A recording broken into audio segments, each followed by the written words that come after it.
My name is Ava Thompson. I'm 30 now.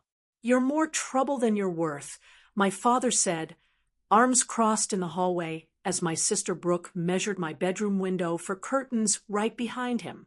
I was 18. It was late fall 2013, November 12th, 28 degrees Fahrenheit outside. I had $38, a 2005 Toyota Corolla with a faulty heater, and nowhere to go. I slept in that car for 3 nights. No calls came, not from Mom, not from Brooke, not from anyone in the family that raised me. 12 years later, Dad tracked me down online. He messaged expecting a happy reunion. Instead, my reply, plus one attachment, left him sitting in his truck, sobbing for over an hour. What shattered him wasn't rage. It was proof his perfect daughter never expected me to uncover. I'll share that reply soon. First, you need to see the family that let an 18-year-old girl freeze in a parking lot without checking if she was alive.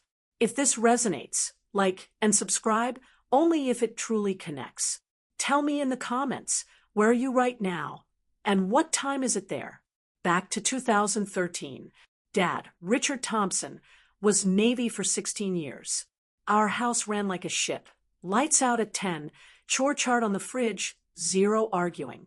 Disobedience meant punishment. Mom, Elena, was gentle, always baking for neighbors, but she never challenged him. Love without backbone is just silent watching. Brooke, 21, was the golden child, always saying, "Yes, sir," always knowing what he wanted. I was the questioner, the one who spoke up. I got good grades, worked weekends at a local coffee shop, but talking back was my unforgivable crime. That night started with a strange smell upstairs. Dad inspected rooms. In my desk drawer, a small bag of something I had never seen. No questions. Pack. Brooke watched from the hall, calm, then smiled faintly and walked away. I begged Mom. She cried but said nothing. Just go. Ava, he'll calm down. She never tried.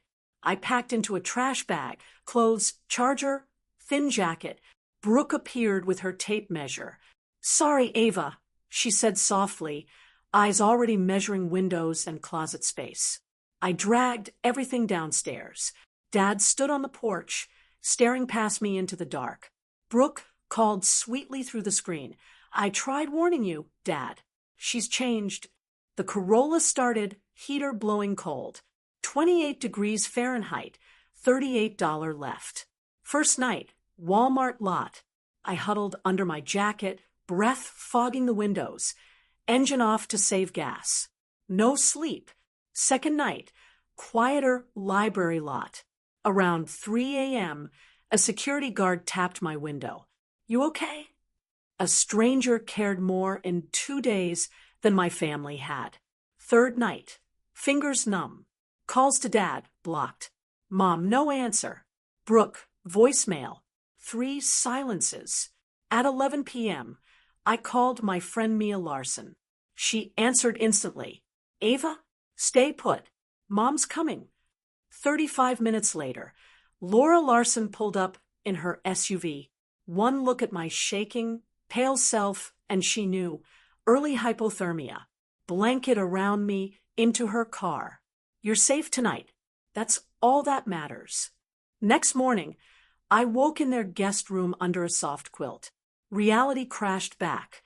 Downstairs, oatmeal waited. Laura sat me down. "You deserve a place where you don't fight for space at the table." Those words broke 18 years of earning love. I sobbed. Laura's terms: stay rent-free if I got my GED, worked part-time, applied to community college. Structure, not charity. I started at a pharmacy counter. Survival mode began, one long shift at a time. 2 weeks out, I hand-wrote Dad a letter. "The bag wasn't mine. I loved him. Please let me come home." Mailed it. 4 days later, returned unopened. His sharp handwriting, returned to sender. I kept the envelope in a box. Being cut off at 18 cost more than feelings. Dad controlled my small savings account, $2, $600 from birthdays and jobs. Never transferred. Health insurance canceled. I paid full price for meds I once got cheap. Financial aid delayed, without stable address. Meanwhile, Brooke got her college paid fully. My old room became her art space. New curtains, desk where mine was. Dad posted proudly online. My talented girl. Family liked it. Brooke spread stories. I ran off with someone, chose the streets. Clean version, no guilt. Dad told everyone I had issues. They tried everything. I left. Aunt Clara called once. When I tried explaining, she said, "Your dad said you don't need to pretend." Mom stayed silent. No airing laundry. Brooke controlled the narrative and quietly controlled Mom too. Later, 6 months in, exhaustion hit. Double shifts, swollen feet. In the driveway, I thought, maybe he's right. I am the problem. Laura found me crying on the kitchen floor at 2 a.m. If you believe his words, he wins, and he doesn't deserve to. That shifted something. I applied to community college's nursing program. Essay line, I want to care for those with no one else. Acceptance came. Laura magneted it to the fridge. No Bennett called. Ever. Nursing school. Endless shifts at pharmacy and diner, studying in laundromats and buses. GPA 3.7, driven by fear of becoming what Dad claimed. Graduation 2017. 4 people in the crowd. Laura, Mia, 2 diner coworkers. No family. I walked the stage, smiled for photos, but eyes stayed empty. Posted simply, RN. Laura hugged me. Your mom would cry seeing this. I replied, she can't. That's the point. Brooke dropped out of college. Dad still supported her. I was erased in silence. Mom secretly made a fake profile to watch mine, tiny glimpses of my life. She drafted messages, never sent. Fear of Dad kept her frozen. Brooke discovered it, used it as leverage. Don't make me tell Dad. Mom stayed quiet. Years passed. I worked ER in a Cleveland hospital. 12-hour chaos I loved. Nominated for awards. Dr. Ellis noticed, you really see patients. Ever thought nurse practitioner? He recommended me for a program. I earned it. No dating, trust broken. Love felt conditional, revocable. By 2021, idea bloomed.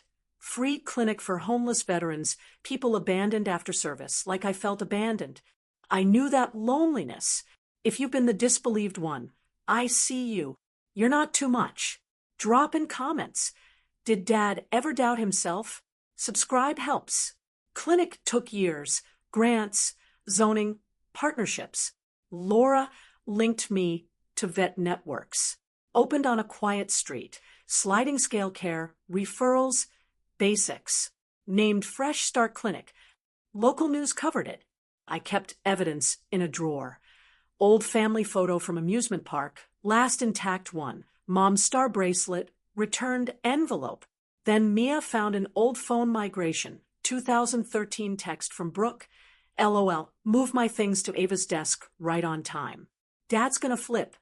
She framed me. I saved it. Truth arrived late. Dad messaged on LinkedIn. I blocked elsewhere. Ava, saw the article. Always knew you could do big things. Mom misses you. Let's talk. I read it, ran miles to calm. Called Laura. He found me. He followed up confident. Family wants you back, Brooke too. Mia said he'd rewritten history. Now I chose independence. He supported from afar. Shared article. Proud Dad. He needed my cooperation for his new story. Silence would let lies stand. Laura advised. Right for you. I drafted carefully. Started with facts. Attached screenshot and envelope photo. Sent at night. The reply detailed everything.